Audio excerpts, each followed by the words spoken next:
Check. Okay. So these are our first problem in solving the reactions. So uh, one problem a day keeps 5 away. Okay? Solve natin to.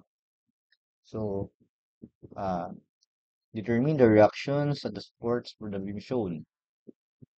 Okay? So ang concept nito, alam natin na meron tayong reaction at A na A sub X and E sub Y. Mali. Okay? So, baliktad. Sorry. So, ito yung sub Y natin, ito yung sub X natin. And kapag alam natin ruler support, di ba? Perpendicular doon sa surface. So, B na lang yan. Kasi isa lang naman niya.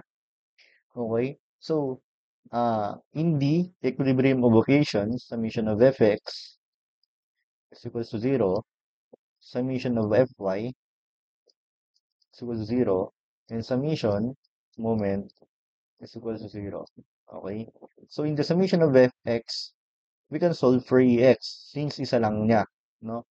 So, ex is equals to 0. So, why 0? Kasi wala naman siyang i-resist. Okay, kaya 0 siya. So, in the summation of fy,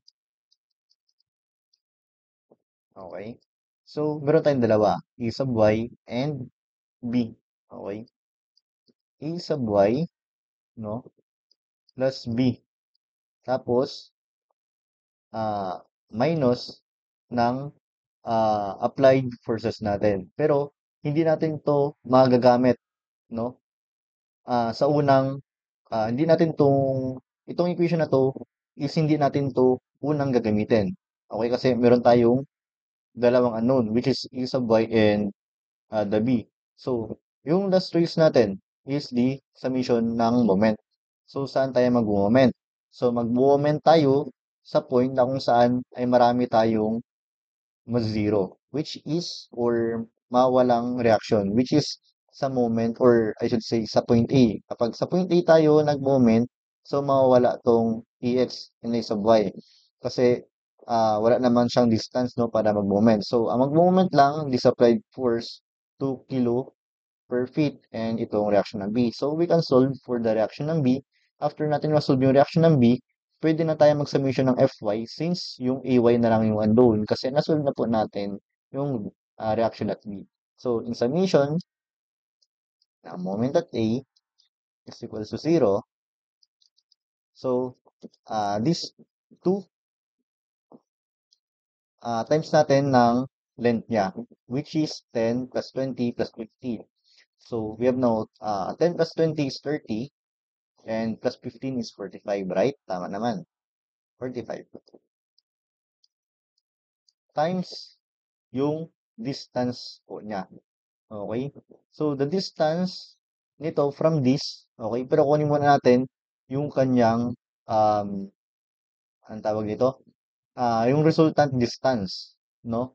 So, kung may 10 tayo, 10, 20, 15, so meron tayong 45 over 2. Diba? 45 over 2 is equals to 22.5. Okay? 22.5.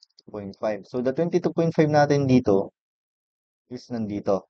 Kung 10 yan, so kung ito yung 22.5, so 22.5 minus 10 is equals to 12.5, right? So, 22.5 minus 10 is 12.5. So, the distance ng resultant force natin dito, which is negative kasi clockwise pala. So, positive siya. Sorry. Okay, so positive clockwise. Okay. So, distance niya, 12.5. And for the last one is yung reaction natin sa B. Okay, negative siya kasi counterclockwise. Okay, so B. Okay, so distance ng B natin, perpendicular distance is meron tayong 20 is equal to 0. So masolve na natin yung ating B. Okay, reaction at B. Okay, calculator natin. 2 times 45, 12.5, negative 20x. Right? So check natin. 2 times 45, times 12.5 minus 20x is equal to 0. So, meron tayong 56.25